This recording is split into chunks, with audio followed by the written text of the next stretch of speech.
நேயர்கள் அனைவருக்கும் வணக்கம். வெண்முரசு சொல்வளர்காடு அத்தியாயம் 9. சகுனியின் அரண்மனை முகப்பில் தேர் நின்றதும் விதுரர், நான் அவரிடம் நேரடியாகவே பேசப்போகிறேன். சூழ்ச்சிகள் அவரிடம் வெல்ல முடியாது. அவரை போல மானுட உள்ளங்களின் உள்ளறிந்தவர் சிலரே என்றார். அவரை பற்றி கேள்விப்பட்டிருக்கிறேன் என்றார் சௌனகர். அவர் நாம் அறியும் அனைத்துக்கும் அப்பாற்பட்டவர். தெய்வங்களைப் போல குனிந்து மானுட பெருக்கை பார்த்து கொண்டிருக்கிறார் என்றார் விதுரர். காவலன் வந்து வணங்க தன் வரவை அறிவிக்கும்படி கோரினார் விதுரர். ஏவலன் வந்து அழைத்துச் செல்ல அவர்கள் மேலேறி சென்றபோது அந்த அரண்மனை குளிர்ந்து அமைதியில் மூழ்கி கிடப்பதை உணர்ந்தனர். எதிரொலிகள் கூட தூண்களிலும் சுவர்களிலும் நிறைந்திருந்த தன்மையில் முட்டி மறைந்தன.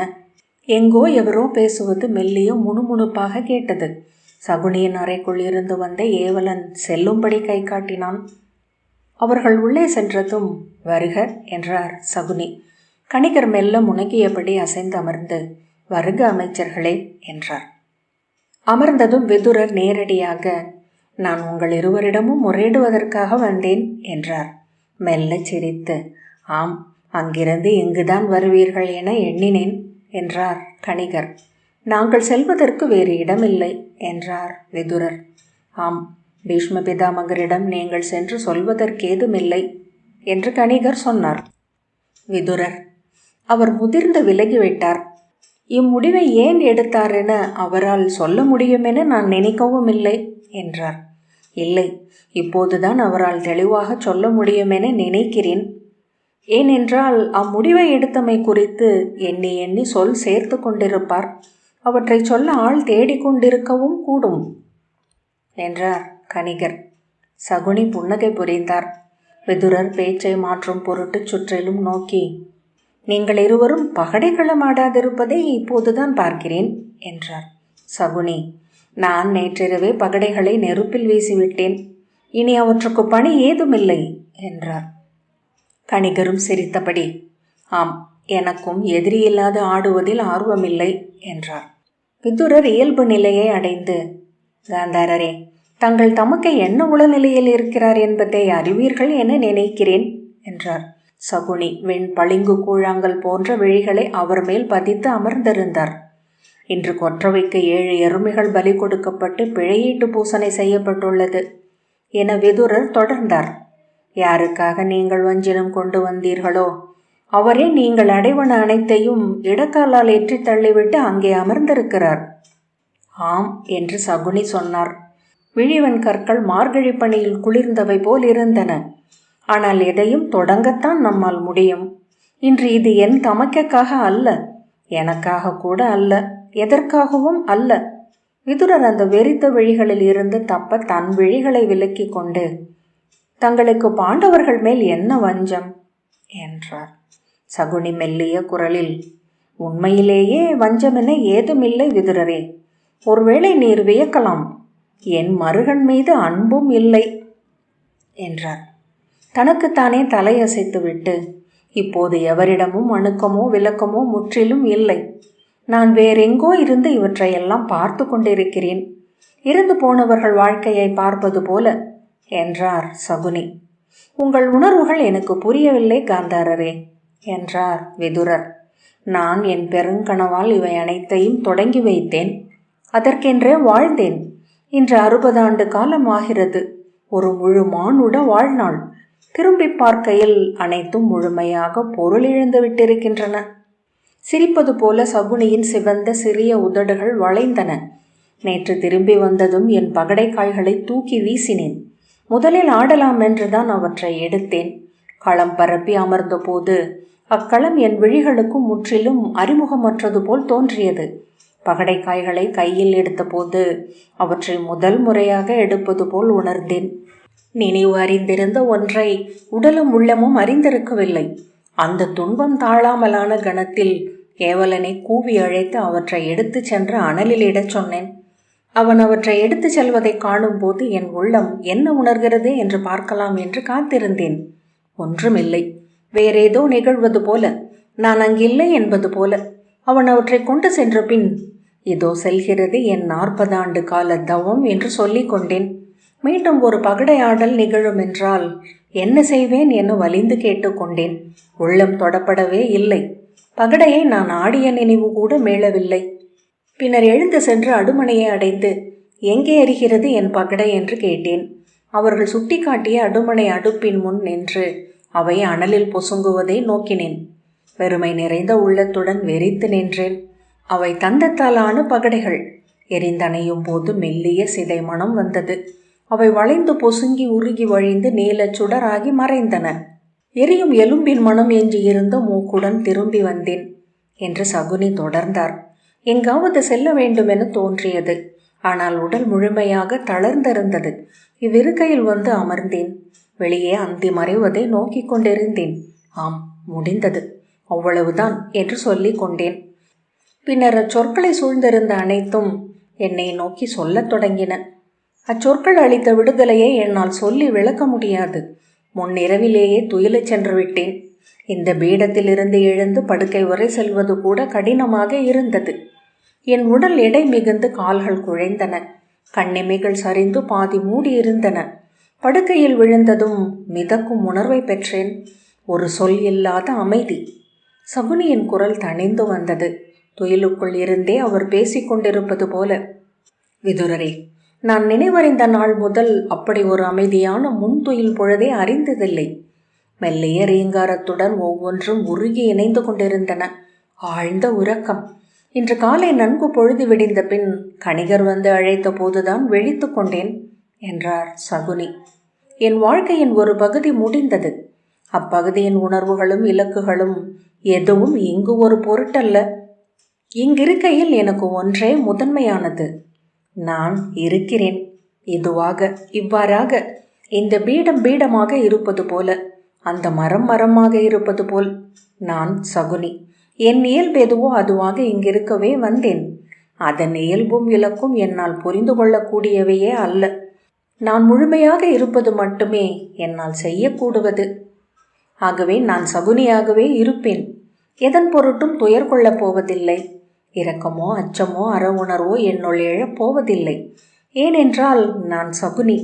என் செயல்கள் என்னுடையவை அல்ல. ஓனாய் ஊன் கிழித்து உண்பது போல, கரையான் மாளிகைகளை கரைத்தழிப்பது போல இது என் கடன். எனவே நான் பழி சூடவோ இழிவடையவோ தயங்கவும் போவதில்லை. அவர் எவரிடமோ பேசுவது போல் இருந்தது. குளிர் வெளிகள் அசையாது நாட்டியிருந்தன. சவுநகர் அவற்றை தவிர்த்து வெளியே பொழிந்து கொண்டிருந்த வெயிலை நோக்கி கொண்டிருந்தார். வெள்ளிப்பெருக்காக பின்காலை. வழக்கமாக அஸ்தினிபுரி செயல் வெறி கொள்ளும் நேரம். ஆனால் நகரம் அமைதியாக கிடந்தது. இறப்பு நிகழ்ந்த வீட்டின் 2வது நாள் வெறுமை திகழ்ந்தது தெருக்களில். சகுனி அமைதி அடைந்ததும் அறைக்குள் ஒலியின்மை பெருகி எடை கொண்டது.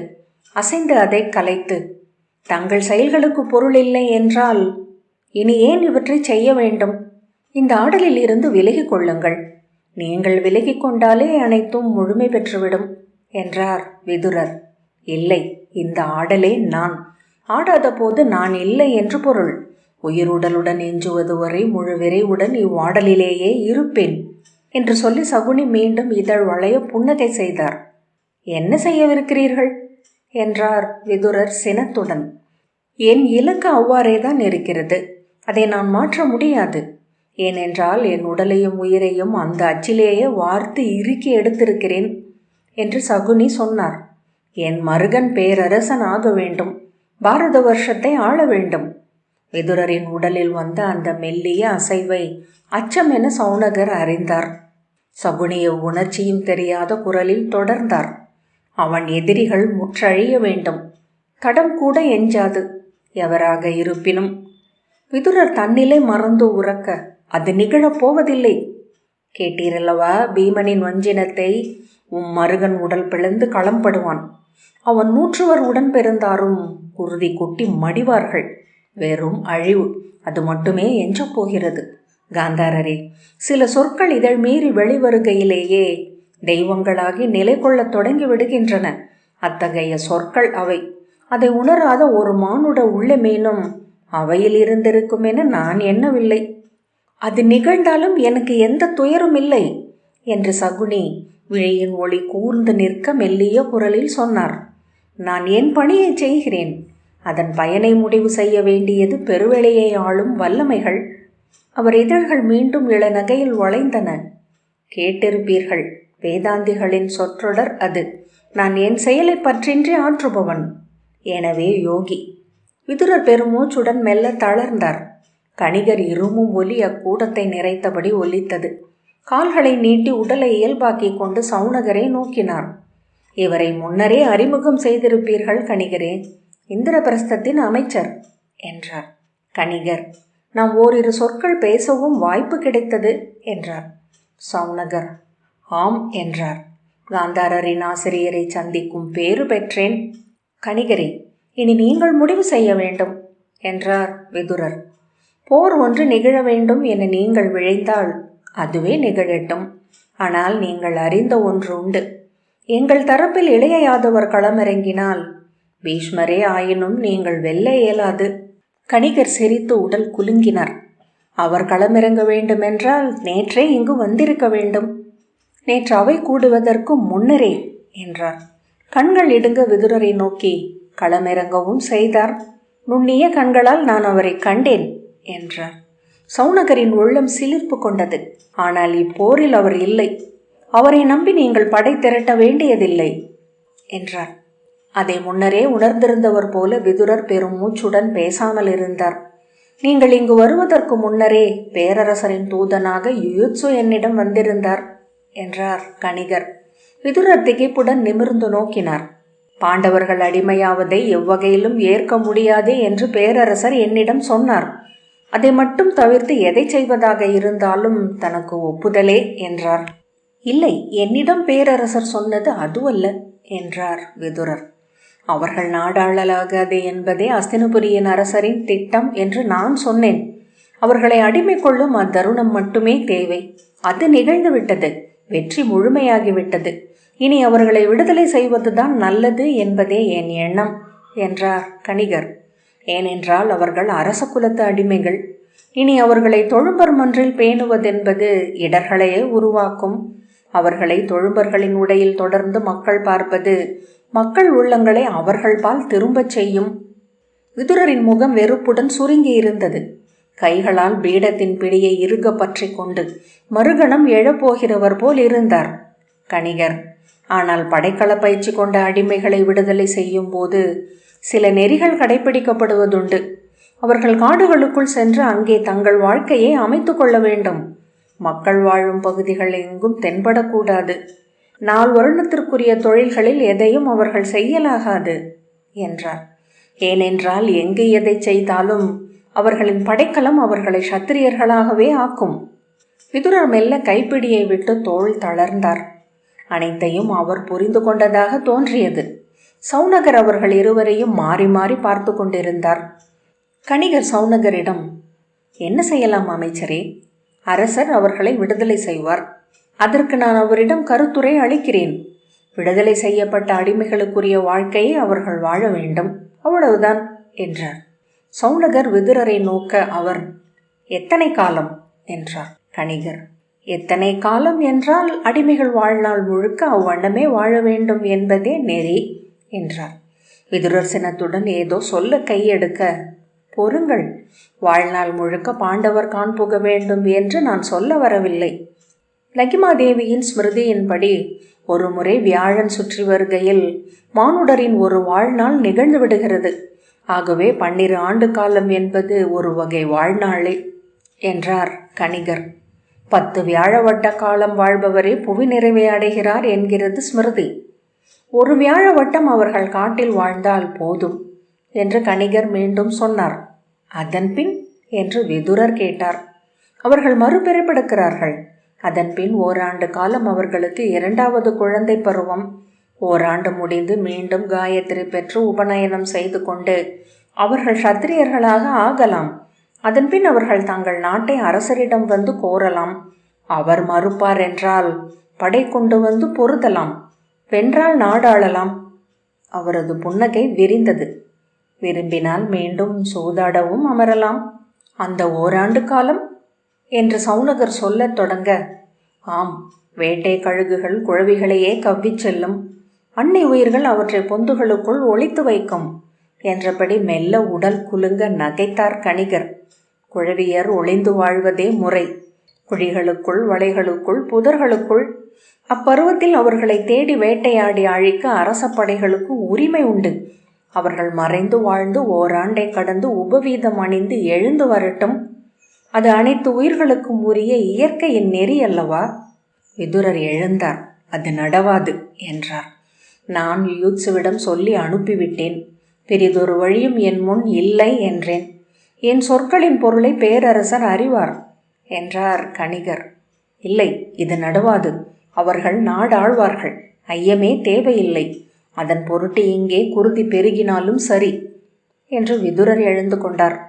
கணிகர் சௌனகரிடம், நான் சொன்னவற்றுக்கு நீங்களும் சான்று அமைச்சரே, யுதிஷ்டரிடம் சொல்லும் என்றார். சௌனகர், ஆம், அது என் கடமை என்றார். சகுனியின் அரண்மனையிலிருந்து வெளியே வரும் போதே விதுரர் கொதிக்க தொடங்கிவிட்டிருந்தார். என்ன வஞ்சம், எத்தனை ஆணவம்! யாரிடம் கட்டளையிடுகிறார் முடவர்? நாடாண்ட என் மைந்தர் காடு புகுவதா? அமைச்சரே, ஒரு நாள் இச்சொற்களை என்னிடம் சொன்னதன் பொருட்டு இவரை கழுவில் அமரச் செய்வேன். தெய்வங்கள் துணை நிற்கட்டும். என்னை ஆளும் மூதாதையர் சொல் உடன் வரட்டும். இவன் கழுவில் அமர்ந்திருப்பதை என் விழிகளால் பார்ப்பேன். அச்சத்துடன் அவரை நோக்கியபடி சௌனகர் நடந்தார். தேரில் ஏறி கொண்டதும் விதுரர், பேரரசரின் அவைக்கு என்றார். சௌனகர் தொண்டையை கனைத்தபடி, அமைச்சரே, நாம் அமைச்சர்கள் ஒருபோதும் நிலை அழியலாகாது. அரசர்களுக்கு மாறா நெறியை சொல்ல வேண்டியவர் நாம். எனவே நமக்கு வஞ்சமும் சினமும் இருக்கலாகாது என்றார். சினத்துடன் திரும்பிய விதுரர், ஆம், ஆனால் நான் அமைச்சன் அல்ல, நான் பாண்டவர்களின் தந்தை என்றார். சௌனகர், அவ்வண்ணம் என்றால் நீங்கள் கௌரவர்களுக்கும் தந்தை அல்லவா? அதிர்ந்து விழி திருப்பிய விதுரர் கையை வீசி அவர் சொல்ல வந்ததை விலக்கினார். சுருதை இறந்த பின் அனைத்திலிருந்தும் விலகிவிட்டிருந்தேன். எனக்கென்ன என்று நான் இருந்திருக்காவிட்டால் இந்த சூதே நிகழ்ந்திருக்காது சௌனகரே. இந்நிகழ்வுக்கு முதல் பொறுப்பு நானே. நான் சென்று அழைத்திராவிட்டால் யுதிஷ்டன் சூது களத்திற்கு வந்து அமைந்திருக்க மாட்டான். சௌனகர், இனி அப்படி எண்ணங்களை ஓட்டுவதில் பொருளே இல்லை. இவை இவ்வண்ணம் நிகழ்ந்தன என்பதனாலேயே இது ஊழ் என்றாகிறது என்றார். நான் இதை விட முடியாது. அவை நிகழ்வுக்கு பின் மீண்டும் பழைய விதுரனாக ஆகிவிட்டேன் என்றார் விதுரர். இல்லை அமைச்சரே, நீங்கள் முந்தைய விதுரர் அல்ல. உங்கள் விழிகளில் நான் எப்போதும் கண்டிருந்த அந்த புன்னகை மறைந்துவிட்டிருக்கிறது. இந்த குந்தளிப்பும் நடுக்கமும் முன்பு உங்களிடம் இருந்ததில்லை. விதுரர் பெருமூச்சுடன் ஆம் என்றார். அவை நிகழ்வு என்னை சிதைத்து விட்டது. அதன் பின் இதுவரை நான் ஒரு கணமும் துயிலவில்லை. இனி என்னால் துயில முடியுமா என்றே உள்ளம் மயங்குகிறது. அவர் விழிகளை மூடி நெற்றி போட்டை அழுத்தி கொண்டார். அந்த அவை நடுவே அங்கு நானும் இருந்தேன், இறந்து மட்கிய உடலாக. சிவந்த விழிகளுடன் சௌனகரை நோக்கி, அக்காட்சி என்னுள் ஓயாது நிகழ்கிறது அமைச்சரே. நடக்கும் போதும் உரையாடும் போதும் உள்ளத்தின் ஒரு பகுதியில் அது இருந்து கொண்டே இருக்கிறது. இனி என் வாழ்வில் அதிலிருந்து எனக்கு விடுதலை இல்லை. தேரின் சகட ஒலி சீரான தாளமாக இருப்பதுதான் எத்தனை ஆறுதல் அளிப்பது என சௌனகர் எண்ணிக்கொண்டார். ஒவ்வொன்றும் சிதறி கிடக்கின்றன. நகரமல்ல இது, மாபெரும் இடிபாடு. விண்ணிலிருந்து விழுந்து உடைந்து பரவியது. பொருளற்ற வடிவங்கள், கட்டிடங்கள், சாலைகள், எங்கும் உயிர் அசைவு இருக்கவில்லை. உச்சி வெயிலில் பறவைகள் கிளைகளுக்குள் மறைந்து விட்டிருந்தன. கூரை விளிம்புகள் கூர் நிழலாக மண்ணில் விழுந்து கிடந்தன. அத்தனை வாயில்களுக்கு அப்பாலும் இருள். இந்நகரில் இன்னமும் மானுடர் வாழ்கிறார்கள். இன்னமும் உண்டு உறவாடி துயின்று விழிக்கிறார்கள். இன்னமும் ஆலய கருவறைகளில் தெய்வங்கள் விழிகொண்டு படைக்கலம் பூண்டு அமர்ந்திருக்கின்றன. தேர் நின்ற ஒலி கேட்டு சௌனகர் தன்னிலை மீண்டார். விதுரர் விழித்து கொண்டு, எங்கு வந்துள்ளோம்? புஷ்பகோஷ்டம் என்றார் சௌனகர். ஆம், மூத்தவரை பார்க்க வேண்டும் என்ற பின் சால்வையை சீரமைத்தபடி எழுந்தார் விதுரர். மூத்தவர் ஒருபோதும் இளையோர் காடேக வேண்டும் என ஆணையிட மாட்டார். அதன் பொருள் என்ன என்று அவர் அறிவார். சௌனகர் அவரை நோக்க, அமைச்சரே, 12 வருடங்கள் என்றால் என்ன? முற்றிலும் புதிய ஒரு தலைமுறை உருவாகி வந்துவிடும். புதிய நோக்குகள், புதிய வழிகள். மேல்பவர்கள் அனைவரும் மறந்து போய்விட்ட ஓர் இறந்த காலத்தில் இருந்து எழுந்து வருகிறார்கள். அத்துடன் இன்று முனை கொண்டிருக்கும் அத்தனை அரசியல் இக்கட்டுகளும் இயல்பாக முட்டி மோதி முடிவு கண்டிருக்கும். வென்றவரும் தோற்றவரும் வகுக்கப்பட்டிருப்பார்கள் என்றார் சௌனகர். அதை நான் ஒப்புக்கொள்ளப் போவதில்லை. ஒருபோதும் என் மைந்தர் காடேக மாட்டார்கள். அவர்களில் மண் அவர்களுக்குரியதாகவே இருக்கும் என்றார். இசைக்கூடத்தில் திருதராஷ்டிரர் இருந்தார். ஏவலன் அவர்கள் உள்ளே செல்லலாம் என்று சொன்னபோது விதுரர், நான் பேசுகிறேன், நீங்கள் தருமனின் சேவை என உடனிருந்தால் போதும் என்றார். சௌனகர் தலையசைத்தார். மெத்தை வேய்ந்த தரையில் அவர்கள் தளர்ந்த கால்களுடன் நடந்தனர். இசைச்சூதர் மூவர் யாழும் குழலும் மீட்டிக் கொண்டிருக்க பீடத்தில் சாய்ந்தமர்ந்து விழி மூடி திருதராஷ்டிரர் கேட்டுக்கொண்டிருந்தார். அவர்கள் சென்று ஓசையிடாமல் பீடங்களில் அமர்ந்தனர். இசைக்கு ஏற்ப திருதராஷ்டிரரின் உடலில் மெல்லிய அலை எழுவதை சௌனகர் நோக்கி கொண்டிருந்தார். பன்னிரவல் முடிந்ததும் முதற் சூதர் தலைவணங்கினார். நன்று என்று திருதராஷ்டிரர் முனகினார். காத்திருங்கள் பாணரே, சற்று நேரம் இப்பேச்சை முடித்துக் கொள்கிறேன் என்றார்.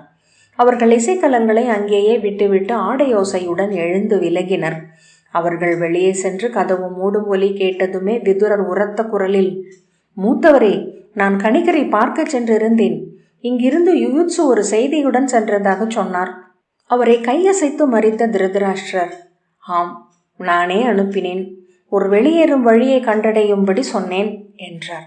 ஆனால் அவர் சொல்வது என உறக்க மறித்த விதுரரை திருதராஷ்டிரர் மீண்டும் கையசைத்து தடுத்தார். அவர் சொல்வது மட்டுமே இப்போது ஒரே வழி. அவர்கள் காடு புகட்டும். விதுரர், மூத்தவரே என்றார். வேறு வழி இல்லை. அவர்கள் இங்கே தொழும்பராக இருப்பதை என்னால் ஏற்க முடியாது. 12 ஆண்டு காலம் அவர்கள் இங்கில்லை என்றால் அனைத்தும் இயல்பாகவே அடங்கிவிட்டிருக்கும். அடுத்த தலைமுறை மேலெழுந்து வந்திருக்கும். அதுவன்று வேறேதும் உகந்த வழி என எனக்கு தெரியவில்லை என்றார் திருதராஷ்டிரர். சினமெழுந்தவரைப் போல பல்லை கடித்து, எத்தனை காலம்! சொல்லப்போனால் இவர்கள் பிறப்பதற்கு முன்னரே இந்த பூசல் தொடங்கிவிட்டது. என்ற அனைத்தையும் செய்துவிட்டேன். ஒவ்வொரு நாளும் இதை அஞ்சு தெய்வங்களிடம் மன்றாடியபடியே வாழ்ந்து கொண்டிருந்தேன். என்ன செய்தாலும் எரியில் எண்ணெய் என இதை வளர்க்கவே செய்கிறது என்றார். ஆம், வேறு வழியே இல்லை. 13 ஆண்டு காலம் இரு தரப்பினரும் முழுமையாகவே விலகி இருக்கட்டும். ஒருவருக்கு பிறர் இல்லை என்றே அமையட்டும். அது ஒன்றே வழி. விதுரர், 12 ஆண்டுகளுக்கு பின் என்று உரக்க கூவினார். 12 ஆண்டு காலம் புடம் போட்ட நஞ்சாக அது எழும். எரியை அணைக்க வேண்டும். மூடி வைப்பது அறிவின்மை. திருதராஷ்டிரர், ஆம், நான் அறிவேன். ஆனால் 12 ஆண்டுகள் நான் உயிருடன் இருக்க மாட்டேன். நான் சென்ற பின் என்ன நடந்தால் என்ன? என் மூதாதையருக்கும் இளையோனுக்கும் நான் மறுமொழி சொல்ல வேண்டியதில்லை. சோர்ந்து குரல் தழைய, இளையோனே, இதற்கப்பால் என்னால் எண்ண முடியவில்லை. என் முன் எஞ்சி இருப்பது இவ்வழி ஒன்றே. விதுரர் உடைந்த குரலில் கூவியபடி திருதராஷ்டிரரை நோக்கி சென்றார். நான் ஒப்ப மாட்டேன். ஒருபோதும் அவர்கள் காணேக போவதில்லை. இது சூது. மூத்தவரே, அவ்வெளி மக்களின் சூதுக்கு இரையாகி விட்டீர்கள். நான் ஏற்க மாட்டேன். திருதராஷ்டிரர், நான் ஆணையிட்டு விட்டேன். யூத்சுவிடம் ஓலை எழுத சொல்லிவிட்டேன் என்றார். உங்களுக்கே தெரிகிறது இது நெறியின்மை என்று. ஆகவே என்னிடமும் மறைத்தீர்கள். திருதராஷ்டிரர், ஆம், நீ ஏற்க மாட்டாய் என நான் அறிவேன். ஆனால் எனக்கு வேறு நெறி தெரியவில்லை என்றார். இது கீழ்மை. மூத்தவரே, அஸ்தினபுரியின் மத வேழம் இழி சேற்றில் விழுந்து விட்டது. நான் அச்சத்தின் குழியில் விழுந்து நெடுநாட்கள் ஆகிறது. 12 ஆண்டு காலம் நிம்மதியாக துயில முடியும் என்றால் அது மட்டும் போதும் எனக்கு என்றார் திருதராஷ்டிரர். சௌனகரே, தருமனிடம் நான் ஆணையிட்டதாக சொல்லுங்கள். அனைவரிடமும் இந்த காணைகள் அவனே விரும்பி ஏற்றுக்கொண்டதாகவே அவன் சொல்ல வேண்டும். பூசலை தவிர்க்கும் பொருட்டு அவனே இம்முடிவை முன்வைத்ததாக காந்தாரி அறிய வேண்டும். சௌனகர், ஆணை என்றார். தருமனிடம் என் சொற்களை உரையுங்கள். அவனுக்கு அவன் தந்தையின் நெஞ்சுருகிய நல்வாழ்த்து என்றும் உடனிருக்கும் என அறிவியுங்கள். அவ்வாறே என்றார் சௌனகர். அவர் செல்லலாம் என்று திருதராஷ்டிரர் கை அசைத்தார். தலை வணங்கி சௌனகர் திரும்பி நடந்தார். விதுரர், இது கீழ்மை. மூத்தவரே, கீழ்களின் நெறி இது. ஏன் இப்படி வீழ்ந்தீர்கள் என்று அழுக என கூவுவதை அவர் கேட்டார். பெரிதொன்றும் இங்கு நிகழாது இளையோனே என்றார் திருதராஷ்டிரர். நான் இதை ஏற்க மாட்டேன். என் சொல் இதற்கு உடன் நிற்காது என்று விதுரர் மேலும் கூவினார். பின் உடைந்து இழுபட்ட குரலில், நான் முன்னரே எண்ணினேன், இதை முன்னரே ஐயப்பட்டேன். உங்களை அறியாமல் உங்கள் உள்ளம் மாறிக்கொண்டிருந்தது. வேண்டாம் மூத்தவரே என்று அழுதார். கதவை மூடும் வரை அக்குரலே அவர் காதுகளில் இருந்தது.